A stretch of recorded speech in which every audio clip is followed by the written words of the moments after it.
CTET का EVS कहाँ से तैयार करें। भाई हर सीटेट एस्पिरेंट की यही दिक्कत रहती है कि जो सीटेट में आने वाला ईवीएस है उसके लिए क्या पूरी एनसीईआरटी को पढ़े, उसको पढ़ने में तो आपको बहुत ज्यादा टाइम वेस्ट हो जाएगा। तो भाई आपकी इसी प्रॉब्लम का मैं सॉल्यूशन लेके आई हूँ। मैं आपके लिए ईवीएस के जो इम्पोर्टेंट टॉपिक है वो पूरी एनसीईआरटी से आपके लिए लेके आई हूँ। तो मैंने अपनी पिछली वीडियो में जो घर हैं, घरों के प्रकार हैं जिनसे बार बार एग्जामिनर क्वेश्चन पूछ रहा है वो लेके आई थी, और आज की हमारी वीडियो पेड़ पौधों के बारे में है।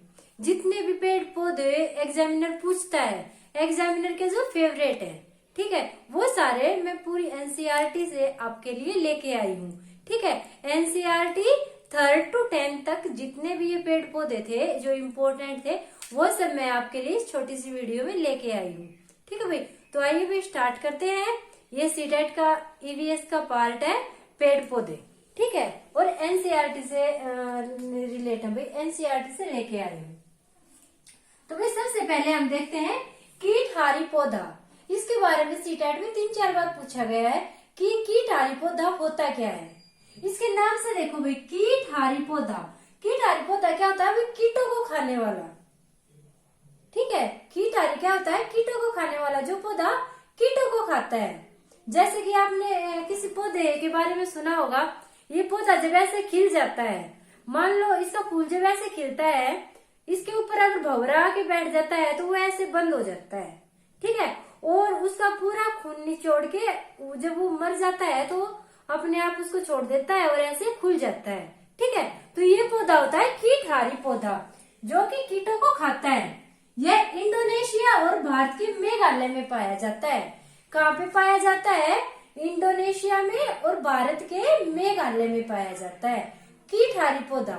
ठीक है, और इसका वर्ग 2-3 बार पूछा गया कि किस वर्ग से बिलोंग करता है, तो ये द्विदलीय वर्ग से बिलोंग करता है। किस वर्ग से? द्विदलीय वर्ग से बिलोंग करता है। कीटहारी पौधा भाई समझ में आया? एक ऐसा पौधा होता है जो कीटों का भक्षण करता है, कीटों को खाता है, वो होता है कीटहारी पौधा। और कहाँ पे पाया जाता है? इंडोनेशिया में और मेघालय में पाया जाता है। उसके बाद नेक्स्ट पे चलते हैं, रेगिस्तानी ओक। ठीक है, रेगिस्तानी ओक कहाँ पे पाया जाता है? रेगिस्तानी इलाके में पाया जाता है। मगर एक बात ध्यान रखनी है आपको, जो ये रेगिस्तानी ओक है ये हमारे भारत में नहीं पाया जाता। कहीं आप देखो कि भाई रेगिस्तानी लिखा हुआ है, और रेगिस्तान तो राजस्थान में भी बहुत ज्यादा पाया जाता है, तो रेगिस्तानी ओक राजस्थान में भी पाया जाता होगा, मगर ये नहीं है। रेगिस्तानी ओक भारत में नहीं पाया जाता है। ठीक है, ये होता क्या है? ये 10 फुट लंबा पौधा होता है, लगभग 10 फुट लंबा पौधा होता है ये, जिसकी जड़ें 300 फुट गहरी होती है। ये देखो भाई, इस पौधे की लंबाई तो मात्र 10-11 फुट होती है, परंतु इसकी जड़ों की लंबाई 200-300 फुट तक गहरी होती है। ठीक है, और इस पौधे के अंदर जो पौधे का तना होता है उसके अंदर पानी भरा होता है। तो जो रेगिस्तानी इलाके होते हैं वहां पे पाया जाता है। और इसको रेगिस्तानी ओक क्यों बोलते हैं? क्योंकि रेगिस्तान में तो अक्सर अकाल पड़ता है, तो जब रेगिस्तान में अकाल पड़ता है तो वहां के लोग क्या करते हैं, इसके तने के अंदर पाइप डाल के और फिर उससे पानी निकाल के उससे पीते हैं अकाल के टाइम में जब वहां पे पानी नहीं होता है। तो ये होता है हमारा रेगिस्तानी ओक। तो रेगिस्तानी ओक कहाँ पे पाया जाता है? रेगिस्तानी ओक पाया जाता है ऑस्ट्रेलिया में। ठीक है, और इसके तने में पानी इकट्ठा रहता है। वही बात जो मैंने आपको बताई कि इसके तने में क्या रहता है, इसके तने में पानी इकट्ठा रहता है। ठीक है, और जब अकाल वगैरह पड़ता है तो लोग पाइप डालकर इसका पानी निकाल लेते हैं। अब देखो भाई, एक पौधा है उसकी जड़ें इतनी गहरी हैं, लगभग 200-300 फुट गहरी जड़ें हैं। ठीक है, और जब वहाँ के जो इंसान है उनको पानी की जरूरत पड़ती है तो वो उसके अंदर पाइप डाल के और पानी को खींच लेते हैं, पानी को निकाल लेते हैं। तो देखो भाई, उनके लिए कितना जीवनदायी पौधा है ये रेगिस्तानी ओक। इसके लिए इम्पोर्टेंट क्या है कि रेगिस्तानी ओक भारत में नहीं पाया जाता है। बच्चे यहीं पे कंफ्यूज होते हैं। ये क्वेश्चन लगभग 90% स्टूडेंट का गलत हो जाता है। क्यों? क्योंकि रेगिस्तानी ओक लिखा होता है, और जहाँ पे रेगिस्तानी आ जाए तो जो हमारे भारत के होते हैं वो तो सारे राजस्थान की तोड़ भाग पड़ते हैं कि भी रेगिस्तान तो राजस्थान में है, तो भाई राजस्थान पे टिक करके आ जाते हैं कि ये वहां पे पाया जाता है, परंतु ये राजस्थान में नहीं पाया जाता, ये ऑस्ट्रेलिया में पाया जाता है। ठीक है, ये है राजस्थान रेगिस्तानी ओक। उसके बाद आता है रेगिस्तानी खेजड़ी। इन दोनों में डिफरेंस देखना है, रेगिस्तानी ओक और रेगिस्तानी खेजड़ी। जो रेगिस्तानी खेजड़ी वृक्ष है वो कहाँ पे पाया जाता है, वो राजस्थान में पाया जाता है। ओक में और खेजड़ी में कंफ्यूज नहीं होना है। रेगिस्तानी ओक ऑस्ट्रेलिया में पाया जाता है और रेगिस्तानी खेजड़ी वृक्ष है ये कहाँ पे पाया जाता है, ये राजस्थान में पाया जाता है। भारत के राजस्थान में पाया जाता है रेगिस्तानी खेजड़ी वृक्ष। ठीक है, इस खेजड़ी वृक्ष से भी बहुत ज्यादा क्वेश्चन पूछे जाते हैं। क्यों पूछे जाते हैं, क्योंकि इससे एक लंबा इतिहास जुड़ा हुआ है। ठीक है, एक लंबा इतिहास जुड़ा हुआ है। ये देखो भाई, जो जोधपुर है, जोधपुर में 1731 में 1771 में एक महिला हुई है जिनका नाम है अमृता बिश्नोई। ये देखो भाई, अमृता बिश्नोई नाम की महिला हुई है। वहां की सरकार ने क्या आदेश दे दिया कि भाई सारे खेजड़ी वृक्षों को काट दिया जाए। ठीक है, और जो खेजड़ी वृक्ष होते हैं वो राजस्थान की जान माने जाते हैं। तो जो अमृता बिश्नोई है उन्होंने क्या किया, अपने साथ 363 महिलाओं को मिलाकर, और वो पेड़ों से ऐसे चिपक गई थी। ठीक है, और उन्होंने कहा था कि हम इन पेड़ों को नहीं काटने देंगे, और वहां की निर्दलीय सरकार ने उनको भी साथ में काट दिया था। ठीक है, तो अमृता बिश्नोई ने 363 महिलाओं के साथ मिलकर 1731 में अपना बलिदान दिया था खेजड़ी वृक्ष को बचाने के लिए। इसलिए ये वृक्ष बहुत ज्यादा इम्पोर्टेंट है और एग्जामिनर बार बार भर के क्वेश्चन इससे पूछता है, तो ये इम्पोर्टेंट है भाई, ये रट लेना है। ठीक है, इसी से रिलेटेड है कि भारत सरकार ने अमृता देवी के सम्मान में एक पुरस्कार शुरू किया है। उस पुरस्कार का क्या नाम है, वन्य जीव संरक्षण राष्ट्रीय पुरस्कार। अगर एग्जामिनर इस टाइप से क्वेश्चन देता है कि भारत सरकार ने अमृता देवी के सम्मान में कौन सा पुरस्कार लागू किया है, तो वो है वन्य जीव संरक्षण राष्ट्रीय पुरस्कार। ऐसे भी पूछ सकता है एग्जामिनर कि वन्य जीव संरक्षण राष्ट्रीय पुरस्कार किसके सम्मान में दिया जाता है, तो किसके सम्मान में, अमृता देवी के सम्मान में। अमृता देवी कौन थी, अमृता बिश्नोई कौन थी, जिसने खेजड़ी वृक्षों को बचाने के लिए 1771 ईस्वी में 363 महिलाओं के साथ बलिदान दे दिया था। ठीक है, अब ये भाई खेजड़ी की जो छाल होती है उससे दवा बनती है। ये देखो ये पेड़ कितना इम्पोर्टेंट है, इसकी जो छाल होती है उससे दवा बनती है। ठीक है, जैसे चोट वगैरह लग जाती है तो उसकी छाल को पीस के उस चोट पे लगा लेते हैं तो वो चोट भी ठीक हो जाती है। तो इसकी छाल से दवा बनती है। उसके बाद इसकी लकड़ी में कीड़ा नहीं लगता भाई, जो खेजड़ी वृक्ष है उसकी लकड़ी में कीड़ा नहीं लगता, और जिस लकड़ी में कीड़ा नहीं लगेगा तो वो किसके काम आएगी, वो फर्नीचर बनाने के काम आएगी। इसलिए इस लकड़ी से फर्नीचर बनाया जाता है। मेज, कुर्सियां, बेड, अलमारी, सोफे वगैरह किससे बनते हैं, राजस्थान में खेजड़ी वृक्ष से बनते हैं, और इनकी फलियों से सब्जी बनती है। देखो भाई कितना इम्पोर्टेंट पेड़ है, उसकी फली आई, फलियों से सब्जी बना ली तोड़ के, उसकी छाल आई, छाल से दवाई बना ली। वो बहुत मोटा पेड़ हो गया तो उसके तने वगैरह, उसके सूखने के बाद तने वगैरह को काट के उसका फर्नीचर बना लिया। कितना इम्पोर्टेंट पेड़ है। ठीक है, तो जो ये खेजड़ी वृक्ष कहाँ पाया जाता है, राजस्थान में पाया जाता है। ठीक है, और अगर खेजड़ी का नाम आ जाए तो किससे रिलेटेड है, अमृता बिश्नोई से रिलेटेड है। कहाँ से की थी अमृता बिश्नोई, जोधपुर की थी। जोधपुर में एक खेजड़ी नाम का गांव है, वहां से रिलेटेड है।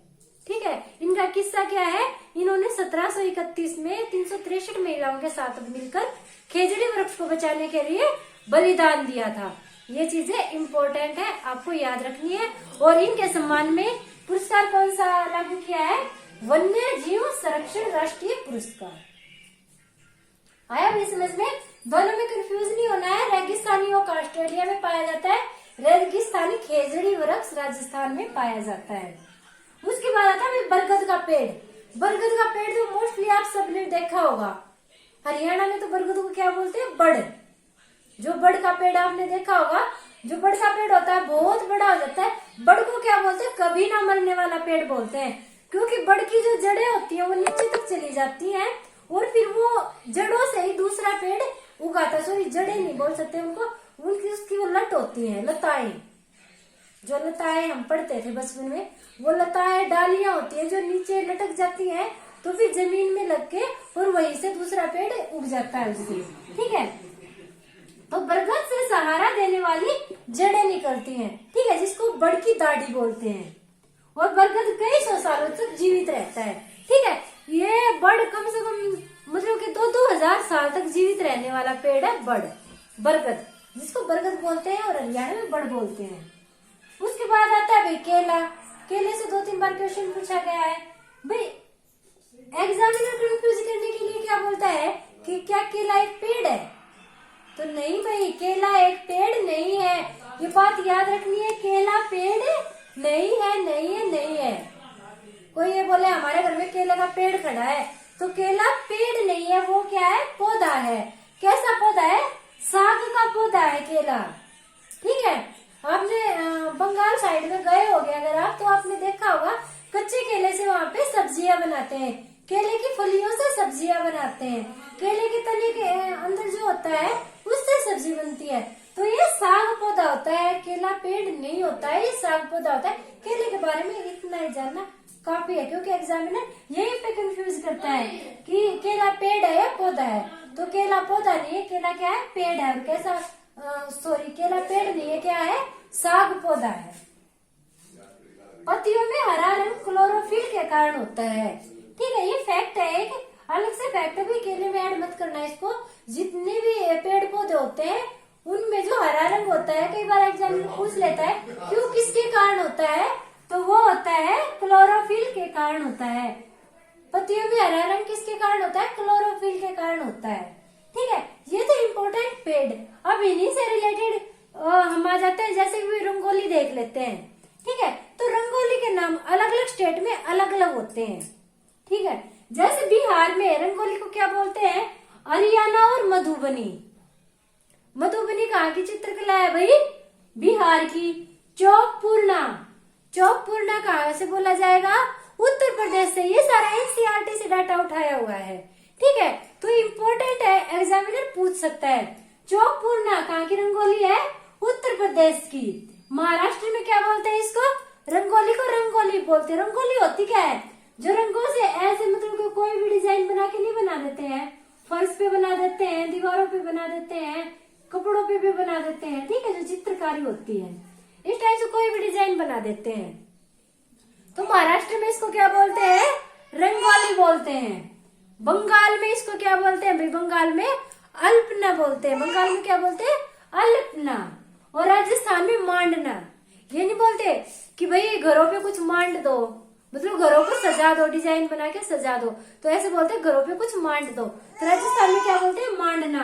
और दक्षिण भारत में, इन स्टेटों को छोड़ के जितना भी हमारा दक्षिण भारत बचता है, उसमें पूरे में इसको क्या बोला जाता है, रंगोली को कोलम बोलते हैं। क्या बोलते हैं, कोलम। दक्षिण भारत के जितने भी राज्य हैं, सब में रंगोली को क्या बोलते हैं, कोलम बोलते हैं। ठीक है भाई, ये हो गया रंगोली से रिलेटेड। रंगोली से रिलेटेड हमने पेड़ पौधों वालों में क्यों लिया, क्योंकि भाई जो रंग होते हैं वो पेड़ पौधों से ही तो बनते हैं। जैसे हमारी मधुबनी चित्रकला है, ये भाई चावल के घोल को पीस के, फूलों का रस निकाल के, फिर ऐसे ऐसे बनाते हैं इसको। ठीक है, तो इसलिए पेड़ पौधों से ही रिलेटेड है। फिर भी पौधों के निर्यातक, एग्जामिनर ने कई बार पूछे हैं, इसलिए इम्पोर्टेंट है। पौधों के निर्यातक, देखो भाई, गोभी और मटर कहाँ से मंगाया है, गोभी और मटर यूरोप से आता है। कहाँ से आता है, यूरोप से आता है हमारे देश में। भिंडी और कॉफी कहाँ से आता है, अफ्रीका से आता है भिंडी और कॉफी हमारे देश में।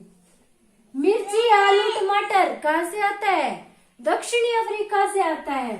और जितनी भी बकवास सब्जियां हैं जो कि आप खाना पसंद नहीं करते हैं, टिंडा, मूली, करेला, पालक, मेथी, बैंगन, ये सारी चीजें कहाँ की है, अपने इंडिया की, मेरे देश महान की, भारत की।